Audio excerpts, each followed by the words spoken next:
শিক্ষার্থী ও দর্শক বন্ধুরা, চলে এসেছি নত্যবিধান আর সত্যবিধানের উপরে পরবর্তী ভিডিও নিয়ে। আজ আমরা নত্যবিধান সত্যবিধানের অনুশীলনী নিয়ে আলোচনা করব। আচ্ছা, প্রথমে 1 নম্বরে কি আছে দেখো। যথাস্থানে দন্ত্যন্য মূর্ধন্য দন্তেস্ব পিৎকাটা মূর্ধন্যস্ব বসিয়ে শূন্যস্থান পূরণ করো। কি একের কয় কি আছে? গর্বে, এখানে কোনটা হবে? মূর্ধন্য। গর্বে ন, যেহেতু নয় নয় হয় ওই হিসাবে হয়েছে। আচ্ছা, এটা নত্যবিধানের সূত্র অনুযায়ী হয়েছে। তারপরে বিভীষণ, এখানে কি হবে? পেট কাটা মূর্ধন্যস্ব হবে এই শূন্যস্থানে।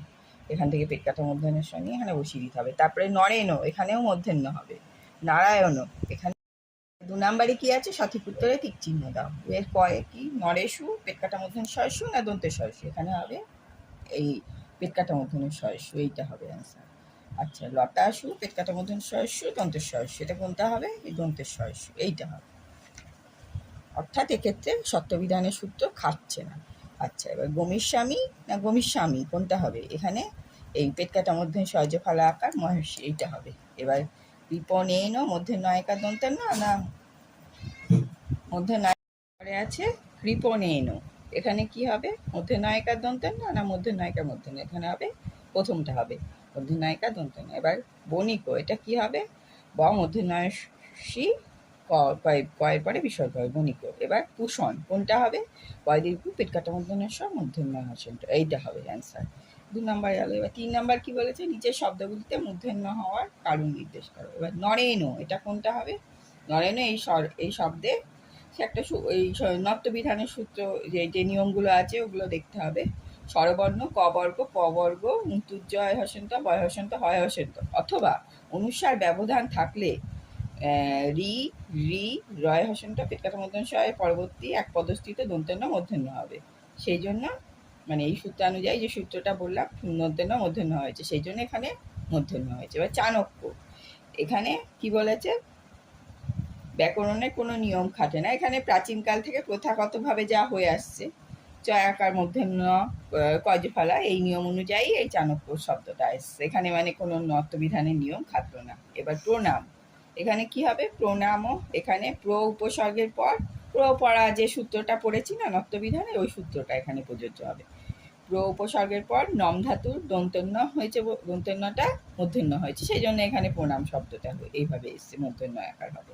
এবার কৃষ্ণ, কৃষ্ণ এই শব্দটিতে রি এর পরবর্তী এক পদস্থিত দন্তন্য হয়েছে মূর্ধন্য, এইভাবে কৃষ্ণ মানে পেট কাটা মূর্ধন্যের শয়ে মূর্ধন্যয় হবে, পদটি গঠিত হয়েছে। এবার কণ্ঠ, এখানে হচ্ছে ট বর্গের সাথে যুক্ত হয়ে দন্তন্য সবসময় মূর্ধন্য হবে।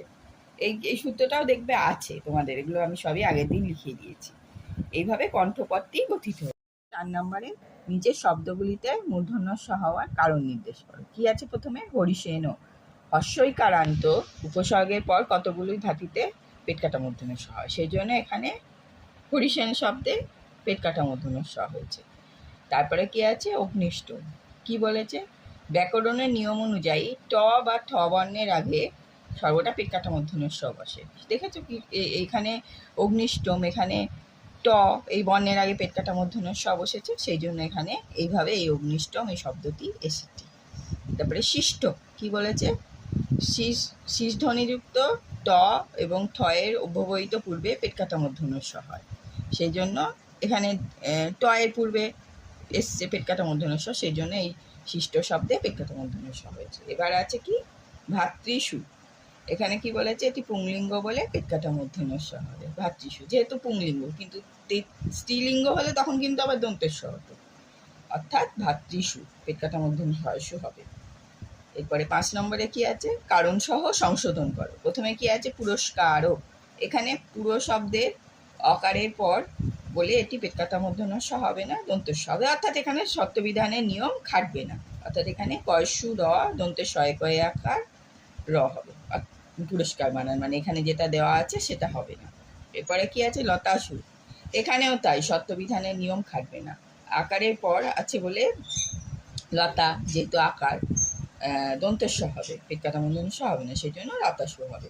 আচ্ছা, এরপরে কি আছে? উষিত, এখানে অ আ ভিন্ন স্বরবর্ণ হচ্ছে হস্যু, তাই এই হস্যু এর পরস্থিত প্রত্যয়ে দন্তেস্ব হবে, পেট কাটা মূর্ধন্য।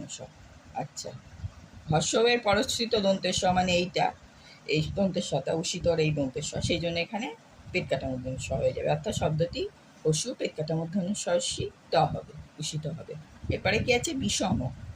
বি একটি হর্ষইকারান্ত উপসর্গ, তাই নিয়ম মেনে সম শব্দটি যেহেতু হর্ষইকারান্ত উপসর্গ বি, সেই জন্য এই দন্তেশ্ব ময়হর্ষন্ত এই সম শব্দটি পেট কাটা মূর্ধন্য স ময়হর্ষন্ত হবে, অর্থাৎ শব্দটি বয়সী পেট কাটা মূর্ধন্য স ম হবে, বিষম বানানটা। এরপরে কি আছে অভিলাষ আ, এই স্বরবর্ণের পরস্থিত মানে অভিলাষ, এখানে লয়াকার আছে তো এই আয়ের কথা বলা হয়েছে, এখানে আয় স্বরবর্ণের পরস্থিত প্রত্যয়ের দন্তেশ্ব হবে পেট কাটা মূর্ধন্য স, অর্থাৎ আকারের পরে লয়াকারের পরে যেহেতু দন্তেশ্ব আছে, এবার কি বলেছে আয়ের পরবর্তী দন্তেশ্বটা পেট কাটা মূর্ধন্য স হয়ে যাবে, অতএব অভিলাষ বানান দন্তেশ্ব হবে না, অভয়সী লয়াকার পেট কাটা মূর্ধন্য স হবে অভিলাষ। নম্বরে কি আছে কারণ উল্লেখ সহ শুদ্ধ করো। প্রথমে কি আছে বৃক্ষানাম। বৃক্ষানাম শব্দটির মূল বা প্রকৃতি হচ্ছে বৃক্ষ, এখানে রি থাকার কারণে, এখানে রি আছে বৃ, এর সাথে যুক্ত দন্তন্যটি নিয়ম অনুযায়ী মূর্ধন্য হবে, অর্থাৎ এইখানে যে বানানটা দেওয়া আছে দন্তন্য আকার, এটা কিন্তু দন্তন্য থাকবে না, এখানে মূর্ধন্য হবে, অর্থাৎ বৃক্ষানাম বানানটি মূর্ধন্য আকার, বয়রি কয় মূর্ধন্য শয়ক্ষয় আকার মূর্ধন্য আকার মহেশন্ত এরকম হবে। এরপরে কি আছে রামেণ।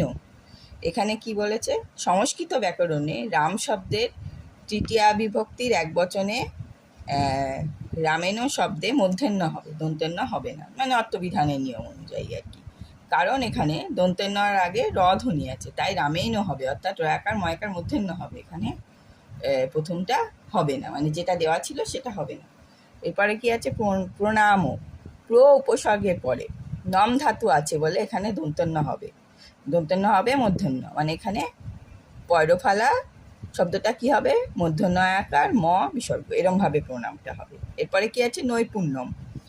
এই শব্দটিতে স্বাভাবিকভাবেই মূর্ধন্য হয়েছে, অর্থাৎ শব্দটি হবে নৈপুণ্যম, মানে এখানে যে বানানটা দেওয়া আছে এটা স্বাভাবিকভাবেই হয়েছে, সেখানে এই যে দন্তের নয়জ ফালা আছে না নৈপুণ্যম, এখানে দন্তের নয়জ ফালা হবে না, তার পরিবর্তে মধ্যের নয়জ ফালা হবে, এই দেখো মধ্যের নয়জ ফালা হয়েছে।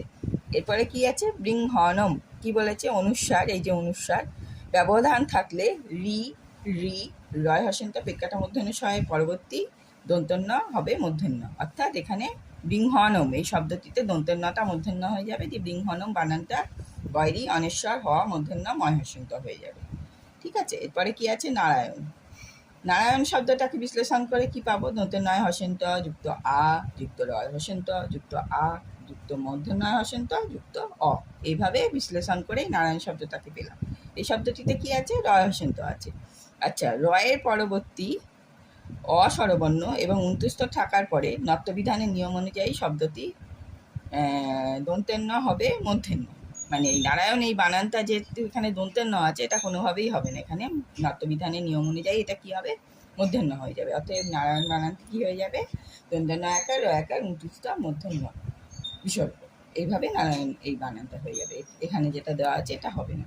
এবার সাতের গয়ে, সাতের দেখো ক খ, তারপরে যেগুলো আছে না ওগুলো আমি আগের দিনে যখন পড়িয়েছিলাম তখন ওগুলো নিয়ে আলোচনা করে দিয়েছি, আর যেগুলো যেগুলো মানে নেই মানে আগের দিন আলোচনা করাইনি সেগুলোই আজকে মানে তোমাদের 7 নম্বরে সব দেখো এখানে আলোচনা করে দিয়েছি। প্রথমে কি আছে সাতের গয়ে স্বাভাবিক নর্তকী, যেসব শব্দে সাধারণভাবে মূর্ধন্য হয় তাদের স্বাভাবিক নর্ত বলে। এরপরে কি আছে ঘয়ে স্বাভাবিক সপ্তকী, যেসব শব্দে সাধারণভাবে পেট কাটা মূর্ধন্য স হয় তাদের স্বাভাবিক সপ্ত বলে। ছয়েরটা কি বলেছে স্বাভাবিক নর্তের 5টি উদাহরণ কি চাণক্য, মাণিক্য, বীণা, কল্যাণ, বণিক, এগুলো হচ্ছে সব স্বাভাবিক নর্তের 5টা উদাহরণ। এবার স্বাভাবিক সত্যবিধানের 5টা উদাহরণ কি আষাঢ়, পাষাণ, ষোড়শ, ভাষা, ভূষণ। আজ এ পর্যন্তই, দেখা হচ্ছে পরবর্তী ভিডিওতে।